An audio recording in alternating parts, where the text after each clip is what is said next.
ನಿರ್ವಾಹಕರ ಕುಟುಂಬದಂತೆ ಯಾರನ್ನೇ ಮಾತಾಡಲಂತಾರೆ. ವಿಜಯ್ ಬೇಕಂತ ಮಾತಾಡ್ತಾನೆ.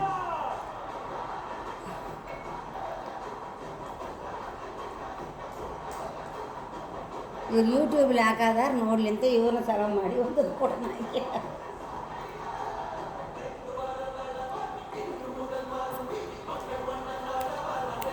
ಎಲ್ಲಾತನ ಕೇಳಿದಾಟ ಐಕ್ಲಿ ಎರಡು ತಾನೆ ಸರಿ ಮಾತಾಡಂಗಿರಣ್ಣ ಮಾತಾಡುವ ಬಸ್ ನಾವು ಮಾತಾಡೋದಲ್ಲ ಕೇಳೋದು.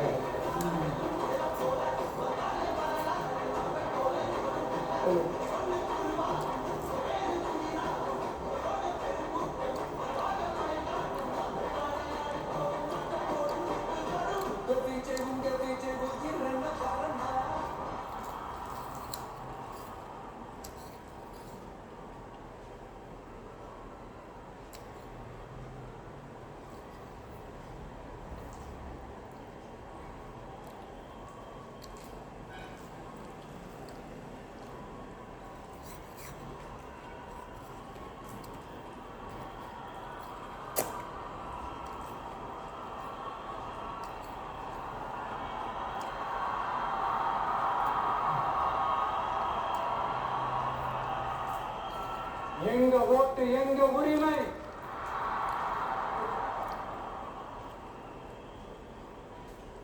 எங்களை யாரும் விலைக்கு வாங்க முடியாது.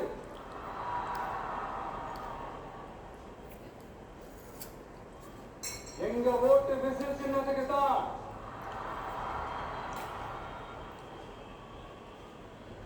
யாரையும் நம்பி ஏமாற மாட்டோம். எங்க வார்த்தையிலிருந்து மாற மாட்டோம். இது நிஜம். தேங்க்யூ.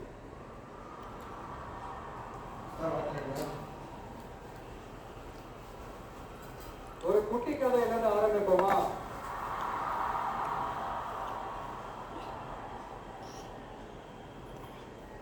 ஒரு பெரிய ஊரு, ஒரு 4 ரோடு ஜாயிண்ட் ஆகிற மாதிரி ஒரு ஜங்ஷன், ஒரு பிஸியான ஏரியா, ஆள் நடமாட்டம் அதிகமா இருக்கக்கூடிய ஒரு ஏரியா. அங்க சென்டர்ல ஒரு முரட்டு ஜல்லிக்கட்டு காலை ஒண்ணு நின்றுட்டு, கால்ல மண்ணை வீசிக்கிட்டு சீறிக்கிட்டு அப்படியே நின்றுட்டு இருக்கு. யாருமே பக்கத்துல போக முடியல. அந்த இடம் ஒரு கேஷுவலா மாறணும் அப்படின்னா அந்த காளைய அடக்கி அமைதி ஆக்கினாதான் மறுபடியும் ஒரு பேக் டு நார்மல் சிச்சுவேஷனுக்கு அந்த இடம் மாறும். அந்த ஊர்ல இருக்கிற ஒரு சில பேருக்கு மட்டும்தான் அந்த காளை அடங்கும். அவங்க யாருமே அங்க இல்ல. ஆனா அந்த கிரௌட்ல இருந்த ஒரு சில பேர், ஆல்ரெடி அந்த காளையை அடக்கணங்களோட இருந்த ஒரு சில பேர், எங்களுக்கு இல்லாத அனுபவமா? நாங்க பார்க்காத காளையா, நாங்க பார்க்காத மாடா, நாங்க போய் அடக்குறோம்னு சொல்லிட்டு உள்ள போறாங்க. ஒருத்தராலையும் அந்த காளைய தொடக்கூட முடியல. எல்லாரையும் அடிச்சு வீசி தூக்கி போட்டு இப்ப என்னடா பண்றது அப்படின்னு பார்க்கும்போது அந்த கூட்டத்தை விலக்கிட்டு ஒரு சின்ன பையன் ஒரு என்ட்ரி ஒண்ணு கொடுக்கிறான். தான் தெரியும்ல, ஏய் எங்களாலே முடியல,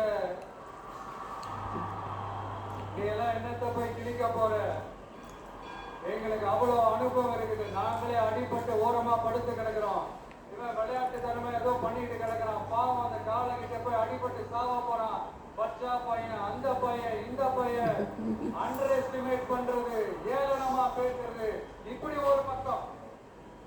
இன்னொரு பக்கம் பரிதாபப்பட்டு, ஐயோ பாவமே, இப்படி தனியா போய் மாட்டிக்கிட்டானே அந்த காலை கிட்ட, என்ன பண்ண போறானோ அப்படின்ட்டு ஒரு பக்கம் பரிதாபப்பட்டு பேசுறாங்க.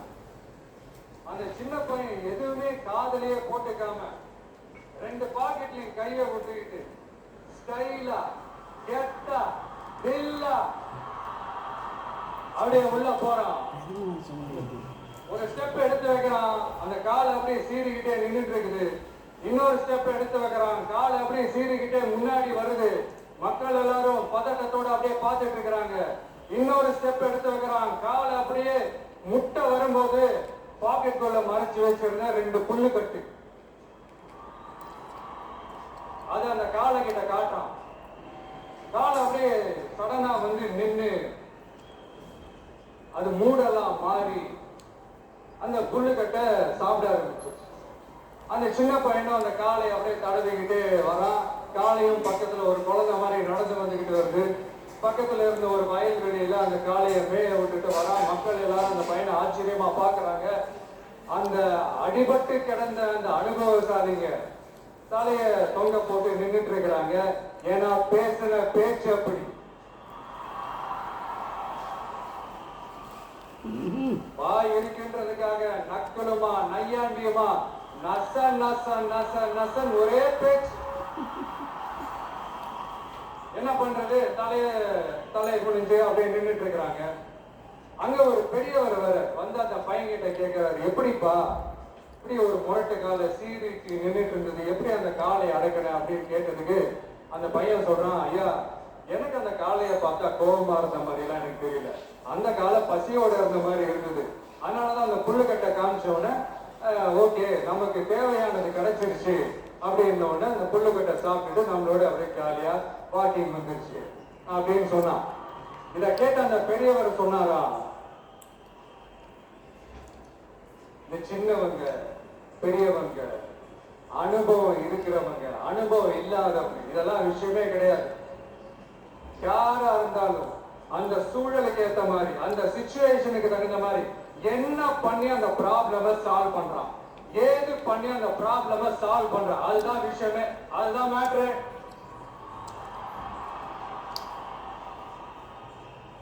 நீ சூப்பர்ப்பா, என்ன ப்ராப்ளம் வந்தாலும் நீ சால்வ் பண்ணிடுவ அப்படின்னு முதுகுல தட்டி கொடுத்துட்டு அந்த பெரியவர் போற.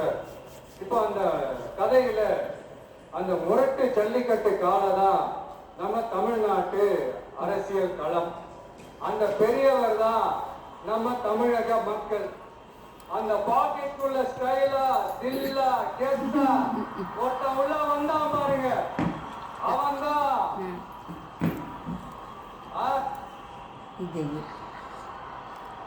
நான் இல்லைங்க, நானு நீங்க நாம எல்லாருமா சேர்ந்து மாபெரும் மக்கள் சக்தியா இருக்கக்கூடிய நம்ம டிவிக்கு அதுதான் அந்த சின்ன பையன்.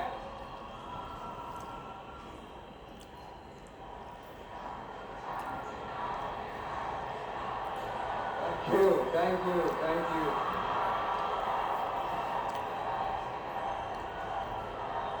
மக்களை நேசிக்கிற ஒரு நல்ல தலைமை இல்லாததுனால இத்தனை வருஷமா வேற வழி இல்லாம ஸ்டாலின் சார் கொடுத்த அந்த பொய்யான வாக்குறுதிகள் எல்லாத்தையும் நம்பி ஏமாந்த நம்ம மக்களுக்கு சரியான நேரத்தில் ஒரு வெகுஜன மக்கள் இயக்கமா வந்ததுதான் நம்ம டிவிக்கு. அந்த முரட்டு ஜல்லிக்கட்டு கால கதை ஏன் சொன்னோம், எதுக்கு சொன்னோம், யார் யாருக்கெல்லாம் சொன்னோங்கிறது புரிய வேண்டியவங்களுக்கு புரியும் நினைக்கிறேன்.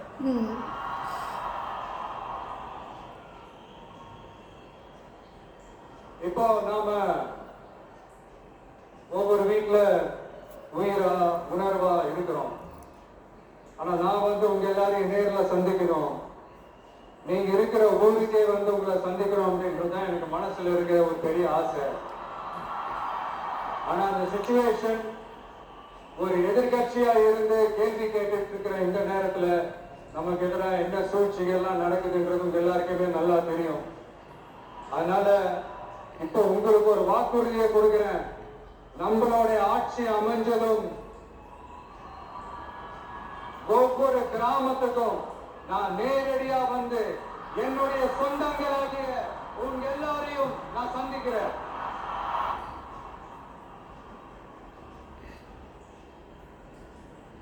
கொஞ்ச நாளைக்கு முன்னாடி நம்ம ஸ்டாலின் சார் ஒரு உருட்டு ஒண்ணு உருட்டினாரு, நீங்க கேள்விப்பட்டிருப்பீங்க. இப்ப வரப்போற எலெக்ஷன் எதுக்கான எலெக்ஷன்? நம்ம சட்டமன்றம் தமிழ்நாடு சட்டசபைக்கான ஒரு தேர்தல் இல்லையா? இதே தமிழ்நாட்டுக்கும் டெல்லிக்குமான ஒரு எலெக்ஷன் அப்படின்னு சொல்றாங்க. இன்னும் கொஞ்சம் மேல போய் தமிழ்நாட்டுக்கும் என்டிஏவுக்குமான ஒரு எலெக்ஷன் அப்படின்னு சொல்றாங்க. என்ன சார், டெல்லியில ஏதாவது நிக்க போறீங்களா? அப்புறம் ஏன் தமிழ்நாட்டுக்கும் டெல்லிக்குமான ஒரு எலெக்ஷன் சொல்றீங்க? அப்புறம் ஏதாவது பார்லிமெண்ட் எலெக்ஷனா, பிரதமர் பதவிக்கு ஏதாவது போட்டி போடுறீங்களா? அப்புறம் ஏன் தமிழ்நாட்டுக்கும் என்டிஏவுக்குமான ஒரு எலெக்ஷன் சொல்றீங்க? எங்களுக்கு புரியலையே சார், இது என்ன லாஜிக்னு எங்களுக்கு புரியலையே. எந்த எலெக்ஷனை எப்படி டீல் பண்ணணும், எப்படி ஹேண்டில் பண்ணணும்ன்றது நம்ம தமிழ்நாட்டு மக்களுக்கு தெளிவா தெரியும். நம்ம தமிழ்நாட்டு மக்கள் மாதிரி ஒரு தெளிவான மக்களை நீங்க பார்க்கவே முடியாது. சூப்பர் கிளாரிட்டியோட சூப்பர் மக்கள் சார் நம்ம மக்கள். இந்த போருக்கு போறதுக்கு முன்னாடி தான் இந்த படை பரிவாரங்களோட போவாங்கன்னு கேள்விப்பட்டிருக்கேன். ஆனா நீங்க என்னடானா இந்த ஒண்ணுத்துக்கும் உதவாத இந்த பால் டப்பாவை உருட்டிக்கிட்டு இருக்கீங்களே சார். உண்மையிலே இந்த எலெக்ஷன் எதுக்கான எலெக்ஷன் சொல்லட்டுமா? தமிழ்நாட்டு மக்களுக்கும் ஊழலுக்கும் நடக்கிற போர், தமிழ்நாட்டு மக்களுக்கும் லஞ்சத்துக்கும் நடக்கிற போர், தமிழ்நாட்டு மக்களுக்கும் இந்த நிர்வாகத்தை சரியா செய்யாத இந்த திமுக அரசுக்கும் நடக்கிற போர், அதாவது தமிழ்நாட்டு மக்களுக்கும் உங்க ஆட்சிக்கும் நடக்கிற போர், தமிழ்நாட்டு மக்களுக்கும் ஸ்டாலின் சாருக்கும் நடக்கிற போர். இன்னும் சுருக்கமா சொல்லணும்னா விஜய்க்கும் ஸ்டாலின் சாருக்கும் நடக்கிற போர்.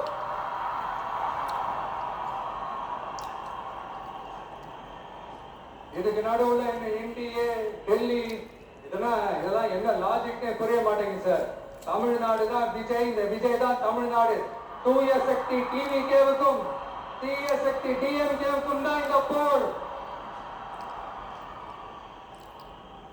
இப்படி உக்கிரமா இருக்கிற இந்த போர்ல மறுபடியும் ஒண்ணுத்துக்கும் உதவாத இந்த பால் டப்பாவை உருட்டிக்கிட்டு இன்னொரு காமெடி வேற.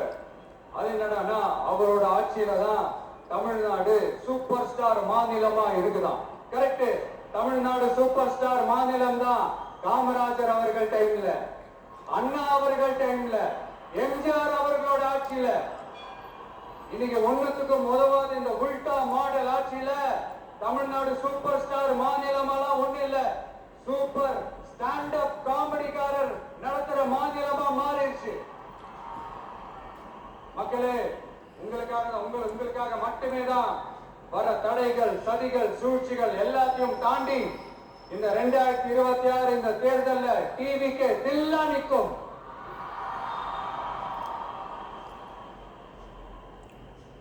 இதுவரைக்கும் நடந்த எலெக்ஷன் வேற, இப்ப நடக்க போற எலெக்ஷன் வேற. ஒவ்வொரு 5 இயர்ஸுக்கும் நடக்கிற எலெக்ஷன் மாதிரி இதை நினைச்சிடாதீங்க. 50 வருஷத்துக்கு ஒரு வாட்டி நடக்க போற ஒரு எலெக்ஷன் மாதிரி இது. அதிசய எலெக்ஷன். ஒரு எலெக்ஷன்ல அவங்களோட எதிரிகளை தான் எதிர்ப்பாங்க, அப்படிதான் எதிர்ப்பாங்க, அதுதான் யதார்த்தமும் கூட. ஆனா இந்த எலெக்ஷன்ல தான் ஒட்டுமொத்தமா எல்லாருமா சேர்ந்து ஒருத்தனை எதிர்க்கிறாங்க. ஒட்டுமொத்தமா எல்லாருமா சேர்ந்து இந்த விஜயை எதிர்க்கிறாங்க. ஏன்னா இந்த விஜய் ஊழலை எதிர்க்கிறான், லஞ்சத்தை எதிர்க்கிறான், மக்களோட மக்களா நிக்கிறான். அந்த மக்கள் அவன் கூட நிக்கிறாங்க. அந்த காண்டு எப்படி, அந்த காண்டு தான் ஒட்டுமொத்தமா எல்லாருமா சேர்ந்து ஒருத்தனை எதிர்க்க காரணம். நீங்க எப்படி வேணா எதிர்த்துக்காங்க, ஆனா போட்டி 2 பேருக்கு நடுவுல தான். ஒண்ணு இன்னொன்னு. இந்த எலெக்ஷன் டேல மேக்சிமம் என்ன பண்ணுவீங்க?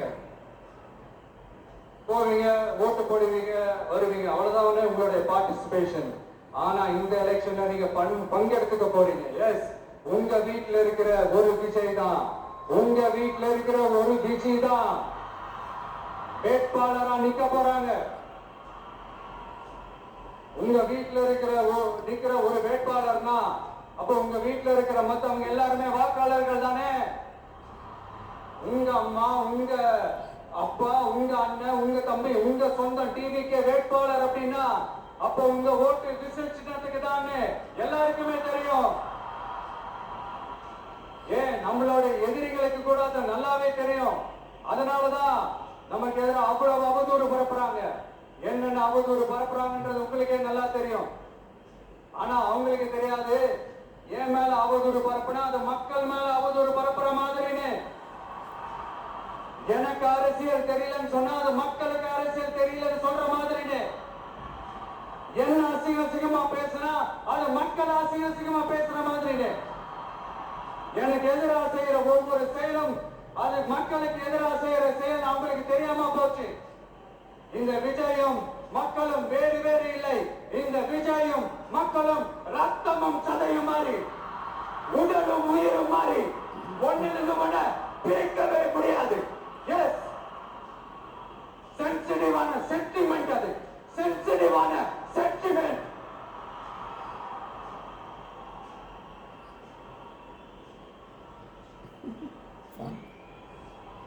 ಕೋಪ ಮಾತಾಡಿದಿಲ್ಲ ಅವನೇಟನ್ ಸಾಕು ಹಂಗೆಲ್ಲ ಮಾತಾಡಿದಿಲ್ಲವಲ್ಲ, ಈಗ ಮಾತಾಡೋದು ಕಷ್ಟ.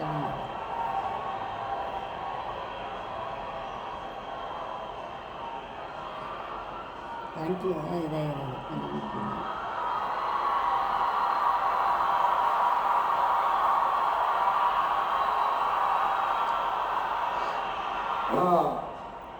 சாரி, இதை யாரும் அசைக்க முடியாது. கொஞ்சம் மாத்தாடுது. மக்களை நேசிக்கிற விஜய் வேணுமா, மக்கள் விரோத ஆட்சி நடத்துற ஸ்டாலின் சார் வேணுமா? இந்த விஜய் நம்புறீங்களா, ஸ்டாலின் சார் நம்புறீங்களா? Proof. This is the proof.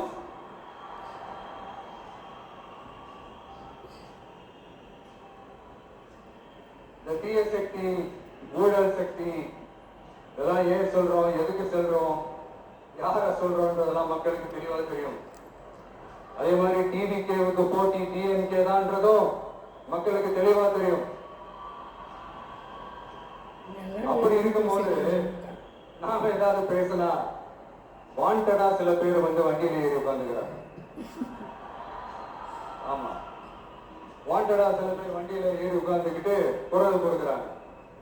சீரியஸா ஒரு போட்டி நடந்துகிட்டு இருக்கும் போது இங்க காமெடிகளா எதை இல்லை பாஸ்,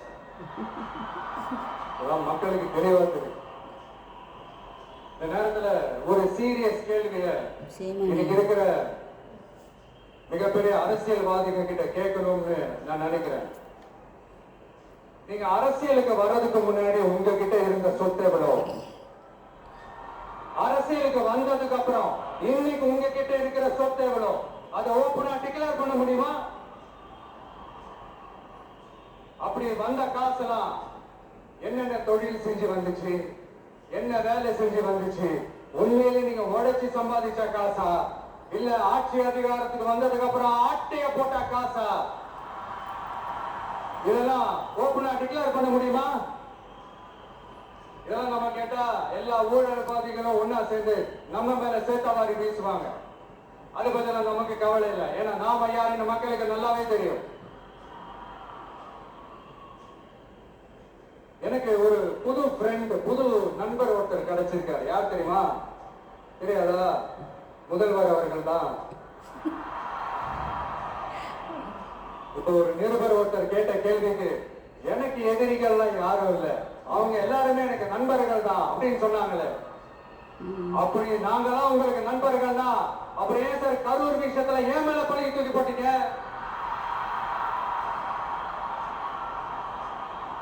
உங்களுக்கு மனசாட்சின்னு ஒண்ணு இருந்தா அப்படி பேசிருப்பீங்களா?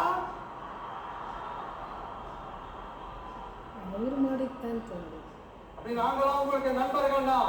ஒரு ஈவென்ட், ஒரு ஃபங்க்ஷன் நடத்துறதுக்கு ஒரு இடமோ ஒரு பர்மிஷனோ ஏன் கொடுக்க மாட்டேன்றீங்க? எல்லாத்தையும் நீங்களே பண்ணிட்டு போற போக்குல அப்படியே பொய்களா அடிச்சு விட்டுக்கிட்டு இருக்கீங்க. உங்களோட உண்மையான நண்பர்கள் யாருன்னு சொல்லட்டுமா? லஞ்சம், ஊழல், அரசியல் ஆதாயம், இதெல்லாம் தான் உங்களோட உண்மையான நண்பர்கள். பர்சனலா நீங்க எப்படி வேணா இருந்துக்கங்க சார், நமக்கு அதை பத்தி கவலை இல்லை, நமக்கு அது அவசியமும் இல்லை. ஆனா உங்க ஆட்சி தான் தப்பான ஆட்சி, தமிழ்நாட்டுக்கு தேவையில்லாத ஆட்சி. கொஞ்ச நாளைக்கு முன்னாடி கற்பனையா ஒரு விஷயம் ஒண்ணு சொன்னேன். இந்த முதல்வர் கூட விசில் சின்னத்துக்கு தான் வாக்களிப்பாரு அப்படின்ட்டு கற்பனையா ஒண்ணு சொன்னேன். ஆனா இன்னைக்கு நிஜமாவே நமக்கு ஆதரவா ஒரு கோஷத்தை எழுப்பியிருக்கிறாங்க. அது என்ன தெரியுமா? எங்க வாக்கு சாவடி வெற்றி வாக்கு சாவடியா? அதுக்கு அர்த்தம் என்ன தெரியுமா? எங்க வாக்கு சாவடி விஜய் வாக்கு சாவடின்னு அர்த்தம்.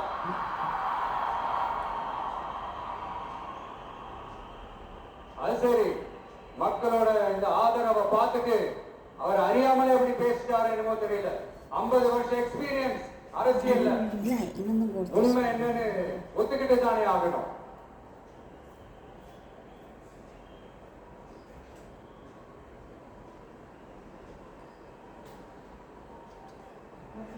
ஜனநாயகம்ங்கிறது பெரும்பான்மை ஆட்சி அதிகாரம் சார்ந்தது மட்டும் இல்ல, சிறுபான்மை மக்களின் உரிமைகள் உணர்வுகளும் புனிதம்னு நினைச்சு அதையெல்லாம் காப்பதற்கு பெயர் தான் ஜனநாயகம். 1963 அறிஞர் அண்ணா பார்லிமெண்ட்ல பேசினதை நாம இங்க சொல்றது ரொம்ப பொருத்தமா இருக்கும். அறிஞர் அண்ணா சொன்னதுதான் டிவிகேவோட நிலைப்பாடு. இந்த ஸ்டாண்ட்ல நாம 100% உறுதியா இருப்போம். யாருக்காகவும் எதுக்காகவும் இதுல சமரசமே கிடையாது. மதச்சார்பற்ற சமூக நீதி தன்மைதான் நம்ம அடிப்படை கொள்கைகள் ஒண்ணு. அதுல எந்த மாற்றமும் எப்பவும் கிடையாது. ஆனா இதெல்லாம் மறந்துட்டு எப்படியாவது எதையாவது செஞ்சு ஓட்டு வாங்குறதுக்காகவே இங்க சில பேர் இருக்கிறாங்க. அவங்கள மாதிரி நமக்கு அப்படி சில பிரச்சனைகள்ல எரியற நெருப்புல எண்ணெய ஊத்துற எண்ணமே இல்ல.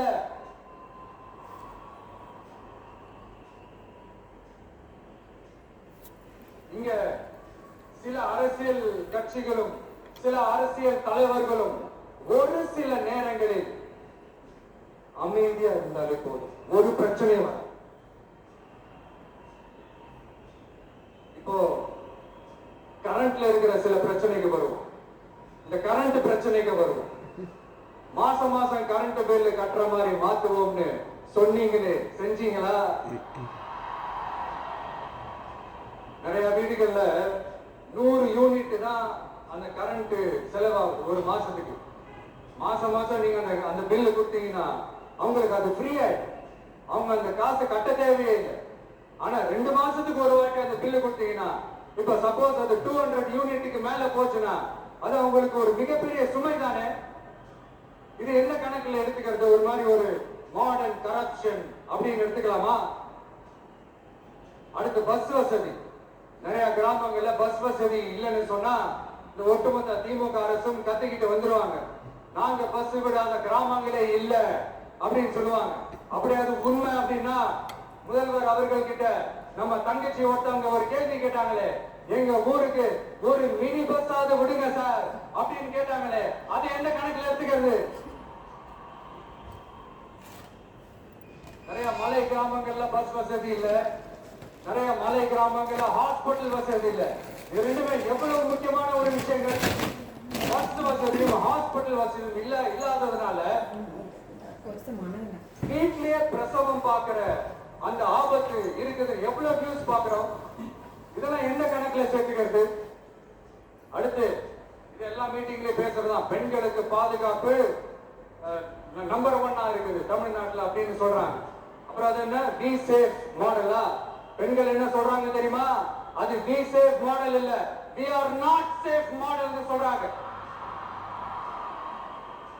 இப்படி இருக்கிறப்போ தமிழ்நாட்டுல எங்க போனாலும் பெண்களுக்கு பாதுகாப்பு அப்படியே கொட்டி கிடக்குதான்.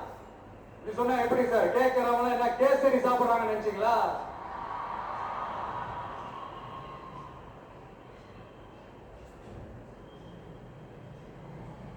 அடுத்து இந்த சட்டம் ஒழுங்கு, அது காணாம போய் ரொம்ப நாள் ஆச்சு. இவன் வேற, இந்த விஜய் வேற, எங்க போனாலும் இந்த மக்கள் கிட்ட இந்த சட்டம் ஒழுங்கை பத்தி பேசி ஞாபகப்படுத்திக்கிட்டே இருக்கான்னு முதல்வர் அவர்கள் அவங்க கூட இருக்கிறவங்க கிட்ட எல்லாம் சங்கடப்பட்டாங்க. நாம என்ன பண்றது? நாம தான் தமிழ்நாட்டோட விசில் ப்ளோயர் ஆச்சு. நாம எப்படி சைலண்டா இருக்க முடியும்? நாமளும் கேள்வியா கேட்கிறோம், ஆனா பதில் எல்லாம் வந்த மாதிரியே தெரியல. இருந்தா தானே வர்றதுக்கு வச்சுக்கிட்டா வஞ்சனை பண்றாரு. 5 வருஷமா பதிலே சொல்லாம அப்படியே கடந்து வந்துட்டாரு. ஆனா இனிமே அப்பெல்லாம் இருக்க முடியாது, பதில் சொல்லி ஆகணும். மக்களே, இந்த தீய சக்தி, இந்த அட்ராசிட்டிய ஒரு எண்டு கார்டு போடணும் அப்படின்னா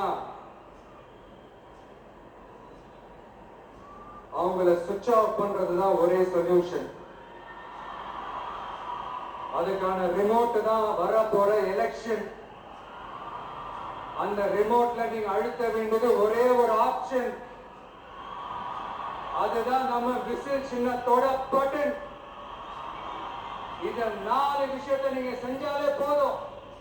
ஒவ்வொரு இவிஎம் மிஷின்லயும் விசில் சின்னத்துக்கு நேரா இருக்கிற அந்த பட்டனை பச்சைக்கு பச்சைக்கு பச்சைக்குன்னு ஒரு அழுத்தம் இருக்குங்க. எப்படி? அவ்வளவுதான். நம்ம காஞ்சிபுரத்துல பேசும்போது நம்மளுடைய விஷன் என்னன்னு சொன்னோம். இப்ப அதனுடைய கண்டினியூஷனா சில விஷயங்கள் இங்க நான் சொல்லணும்னு ஆசைப்படுறேன். இப்பவும் சொல்றேன், உறுதியா சொல்றேன், சத்தியமா சொல்றேன். பெண்கள், பெண் குழந்தைகள், ஆண் குழந்தைகள் பாதுகாப்பு நம்ம ஆட்சியில நம்பர் 1 இருக்கும். சட்டம் ஒழுங்கு ரொம்ப ரொம்ப ஸ்ட்ரிக்டா இருக்கும். அரசு பள்ளிக்கூடங்களும் கல்லூரிகளும் முதல் தரமா இருக்கும். போட்டி தேர்வுகளுக்குன்னு லட்சங்களை கொட்டி தனி கோச்சிங் சென்டர் போய் படிக்க அவசியமே இருக்காது. ஏன்னா கவர்மெண்ட் ஸ்கூல், காலேஜ் சிலபஸே போட்டி தேர்வுகளை ஈஸியா சந்திக்கிற வகையில் அந்த ஸ்டாண்டர்டுக்கு ஏற்ற மாதிரி அமைக்கப்படும். உயர்நிலை பள்ளி பாடத்திட்டங்களிலேயே அடிப்படை அரசியல் சாசன சட்டம் சேர்க்கப்படும். மாநில மற்றும் ஒன்றிய அரசு அலுவலகங்கள், வங்கிகளின் செயல்பாடுகள் மற்றும் அவற்றை அணுகும் முறை குறித்து மாணவர்களுக்கு தெளிவான புரிதலை ஏற்படுத்தும் வகையில் தேர்வுகள் அற்ற செயல்முறை பாடமாக கற்பிக்கப்படும். இந்தியா முழுக்க உள்ள ஒன்றிய அரசு சார்ந்த கல்வி நிலையங்கள் மற்றும் அதன் சேர்க்கை அட்மிஷன் குறித்து புரிதலும் தெளிவும் மாணவர்களுக்கு உருவாக்கப்படும். அனைத்து அரசு பள்ளிகளிலும் பெண் குழந்தைகளுக்கு சுத்தமான, சுகாதாரமான மற்றும் தரமான கதவுகள் பொருத்தப்பட்ட ரெஸ்ட் ரூம்கள் அமைப்பது உறுதி செய்யப்படும். போதைப் பொருட்கள் இல்லாத தமிழகம் உருவாக்கப்படும். மாவட்ட கலெக்டர்கள் மற்றும் எஸ்பிக்களில் சரி பாதி பெண்களாக இருக்கும்படி செய்வோம். மலை கிராமங்களில் அரசு ஆரம்ப சுகாதார நிலையங்கள் பிரசவம் பார்க்கும் வசதியுடன் அமைக்கப்படும். பஸ் போக்குவரத்து இல்லாத கிராமங்கள் மற்றும் மலை கிராமங்களே இல்லை என்ற நிலை உருவாக்கப்படும்.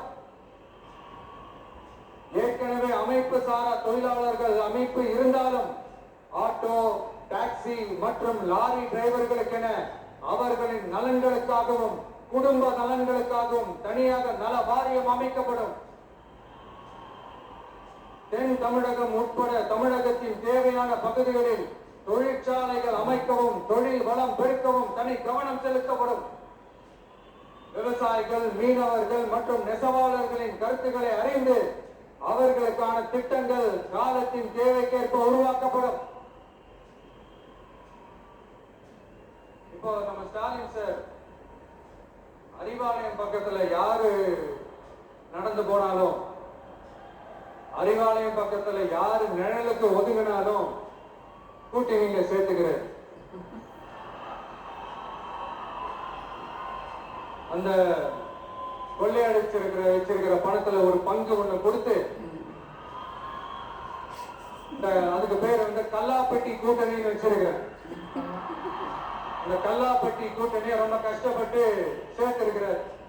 ஆனா அவருக்கு நான் சொல்றேன், இந்த அறத பழைய கூட்டணி கணக்குகளோ இந்த கொள்ளையடிச்ச பணத்தையே வச்சு எங்க மக்களை ஏமாத்தி எல்லாம் ஜெயிக்க முடியாது. ஏன்னா இது மாபெரும் மக்கள் சக்தியான வித்தியாசமான விசில் புரட்சி எலெக்ஷன்.